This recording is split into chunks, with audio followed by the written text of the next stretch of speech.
Hey guys, this is Zlewikk. Today we've got another very important EU5 dev diary to discuss, because there are three major aspects of the game explaining it, I think for the first time. First of all, casus belli. How do you get it? Second of all, war goal. What kind of war goals EU5 will have? And finally, how do you get a province to be your core? We don't have imaginary paper points anymore. Starting with casus belli. Obviously there's a good old no CB that you can still use in this game, well, but similar to EU4 you're gonna lose stability, which as a reminder works between -100 and 100, plus you get aggressive expansion, which we don't know yet how to work. Project Ceasar itself doesn't have a fabricate claim diplomatic decision to just, mysteriously get a claim on neighbor province. That will actually not be a feature. Instead, there are a few different ways to get that kind of casus belli. So first of them is by an event. There will be probably some historical as well as random events, for example for your neighbors or rivals, to get specific casus bellis. It's not mentioned here, but I assume also mission trees will be a good way of getting this kind of CBs. Second of all, and I'm actually really enjoying that feature, you can call a parliament to ask them for a valid reason for a war against a neighbor country, and obviously it's not gonna be easy, because unless you have a high crown power, you have to give something to estates in exchange for the CB. So now why in EU4 you had diplomatic action to build spy network, and from the spy network you could get a claim on a province, which was giving you a conquest casus belli. Here you'll still have to build a spy network, but instead of getting a claim, you can fabricate a CB, which was already possible in EU5, for example, trade war CB, but here it's gonna be much expanded into many different types of CBs. So they're giving us an example. You are Denmark and you like to take back Skåne from Sweden, which is your core. You don't have a CB automatically, you have to fabricate it with your spy network to get a reconquest CB. If there are privateers in your sea zones, you can also create a CB to establish privateers. In general, so far they've added over 50 casus bellis to the game itself, which I'm pretty sure is more than EU4 has. And obviously depending on your circumstances, culture, religion, region, you can get different types of CBs. Good example are flower wars that we already have in EU4, and that, for example, Aztecs can use on their neighbors. Or another example they're giving us here is dissolving the Tatar yoke if one of the Russian tributaries want to break from the international organization. And here we've got an example of a war between King of Bohemia, and that +31 means 31 of their allies / subjects, versus King of Poland, +15 of their allies and subjects. Mostly subjects in both of the cases. The first crusade against Lithuania. And you see the war goal is to take Vilnius. We've got also war score from battles, but also occupations and blockades. Obviously different casus bellis will have different war goals. And I would say this is working pretty much the same as like in EU4, that depending on CB you have to like siege down something, win battles or blockade ports. Interestingly, it was also partly very similar in EU4, like for example you go for a conquest CB, that specific province that you're going to conquer or reconquer, taking this province is gonna be cheaper in a peace deal. But one big difference is that in EU4 with humiliation CB or trade war CB you couldn't take any provinces. Now you will be able to do that, but the cost will be much higher, which I think it was paying us in EU4 when you took humiliation CB by a mistake and then you couldn't take any land. Here you will be still able to take land, but at what cost? Maximum amount of war score you can get from a war goal is 25, same as in EU4, while the most score from battles that you can get is up to 50, which is 10 more than in EU4. They are saying here that in Project Ceasar not every war has to be a total war and you can enforce your demands without actually sieging down the whole country, which would be a historical and, it barely ever happens. I think in EU4 it depends, yeah. I mean, in big multiplayer wars, I think because in single player, you usually have to siege down the whole enemy to enforce something. In big multiplayer wars, with the right war goal, with a lot of battles and ongoing war, you could also do that. But yeah, they're just saying here that it's more common here that you don't siege down your whole enemy to get what you want. Which is probably a good thing, because remember from the previous Dev Diaries, devastation is much more hurting now in this game compared to the previous game. So people are already afraid, oh, it will not be very worth going into any wars. People die, you lose pops, you get devastation. Ugh, why would you do that? So yeah, the scale of your losses should be lower. What happens with a province when you take it over in a peace deal? How peace deals will work, we'll know in the next week's Dev Diary, so remember to come back to the channel to check it. But let's see how integration works. So as mentioned earlier, instead of just coring province for paper mana, here a province will have a few stages after being taken over. Well, more like 3 stages, and then there's something additional that is just a different path. First stage is a conquered location. So you just got that location, it has very high separatism, have low control, so comparing to EU4 you might say it has a very high autonomy, and your pops are very unlikely to convert to your religion or assimilate to your culture. Second stage is that after some time the location will become integrated. The separatism will be much lower, it will be 1/5 of the previous level, and your control will be having a higher maximum now. Then on the third stage, once the location becomes your core, the minimum control is higher, and your primary and accepted cultures will grow much faster, while the minorities become stagnant. And then the fourth one, which is, as I said, unrelated to the first 3, is the colonized status. So after you've finished a colonization, and it's not yet a core, that colonized location will have lower maximum control. We have an explanation what is separatism. I gonna read it because it's a good explanation. It's the reduction of satisfaction for pops that are not of primary culture. This is very likely to make the locations very unproductive for quite some time. It's very important also change compared to EU4, because in EU4, even if you conquer lands within your same culture, you still had maximum separatism over there. It still hurt you for a lot from separatism. Here is very important.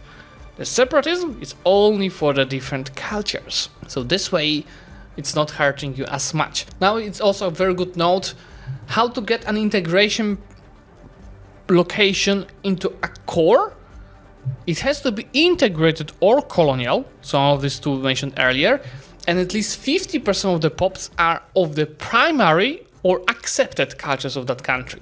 So accepted cultures also count. I explain you how to get from the second stage to third stage, so from being integrated to being a core.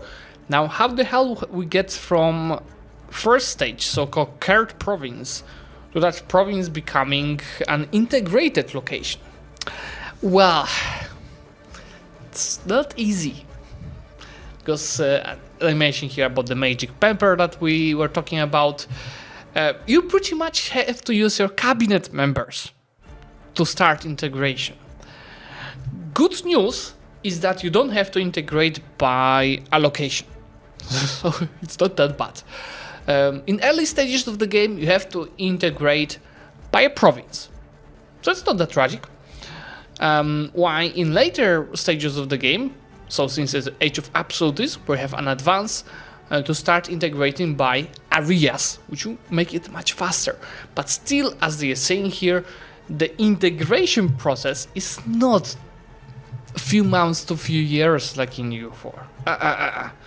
It's 25 to 50 years. So before we go to the comment section, it's very important to mention here, what does it all mean? It obviously means that you will not be able to do Mehmet's ambition in 40 years like we did some time ago, which is a good thing and a bad thing. I think it's a good thing because while blobbing in EU4 is fun, when you get too skilled in that game, it's easy to get bored because the game gets too easy. And you have to find challenges for yourself to keep energy to play in this game. Even new players can find ways to expand really fast, which is fun at first, but over time it's not fun. Like most of you guys are saying that EU4 gets boring past 1600. Of course it does, because it's just blobbing and it's really easy blobbing because you outscale off your AIs. So I would say for that reasoning, it's a good change. That's gonna be much harder to expand, it's gonna be much harder to integrate and core the provinces where you expanded into, and you'll be having different things to do internally instead of just blobbing for the matter of blobbing. And I know that a lot of you will be already saying in the comment section, oh, I'll not touch this game because I will not be able to blob as in EU4. But I can bet half of this kind of people that are saying that or are gonna say that, they at the same time saying EU4 is boring after 1600. So have some faith, guys. I have faith in these changes that it is gonna keep the game interesting for a longer period, because that game is supposed to last for 500 years. Over 100 years more than in EU4. But yeah, let's take a look at the comment section now. What happens when an annex are subjects of yours? How do these territories start out of the scale? This depends on the level of integration the subjects had, the culture of the locations and the type of the subject. You see there's out of respectfully disagrees to that comment. Can we create CBs on provinces of culture religion without having any cores? Like liberate our brethren or something? No, you need to use the best CB for that. So no casus belli, unless you got religious casus belli creation capabilities. Pardon me for asking, but this seems a little slow, as in I feel like I won't be able to get any territory and productivity near my starting for a lot of the campaign. Yeah, but you won't be able to conquer entire Western Europe in 15 years and have it cored, like in EU4. Yeah, somebody is saying that they're glad that separatist is now linked to culture as well, and Johan is saying, yeah, the pop system gives us far more granularity, so we can do this. Somebody is saying, I think it should be really expensive to take things which are not part of the war goal. That is always more expensive, and you'll see more about this next week. Yeah, someone is really nicely explaining like what's the goal of this system. So early game you'll be able to expand slowly and mostly within your culture group, but using tons of subjects may speed that up. Then eventually it will pick up as the action itself gets more powerful and you accept more cultures. It sure feels like a great tool for curbing snowballing and making you feel extra powerful in the first 100 years so you get bored of the campaign. And confirmation from Johanna that actually it's impossible to integrate a province without a cabinet. That's currently the only way to integrate a province, with which you see a lot of people are not agreeing currently. So guys, that's probably a question for you, because I bet a lot of you disagree with that as well. And for me it also seems like a bit weird that only a cabinet can do that, because you know, if you don't integrate a province you have tons of separatists there, so it's problematic. And since you don't have mana, how would you guys allow integration of provinces in EU5? What? Parliament? But how would Parliament do that? Local governors? I don't think there are local governors in EU5 like they were in Imperator. How to integrate it faster? I'm really curious about your thoughts, guys. Integration takes from 25 to 50 years. Brrr. That's like 1/10 of the whole game at maximum, man. In EU3 it took 50 years. Which was like 1/5 at release. And as somebody saying, because if you go many developers behind, at least based on this comment, it seems that there's only 2 cabinet members at the start of the game. And the guy is saying, it seems that we really need more than 2. If it takes 25 to 50 years to integrate a province with 1 cabinet member. And Johan's saying why, and there's a lot of, again, people that are disagreeing with this part of the system. I think the idea is great, and the system seems alright, but how the provinces get integrated, it seems controversial.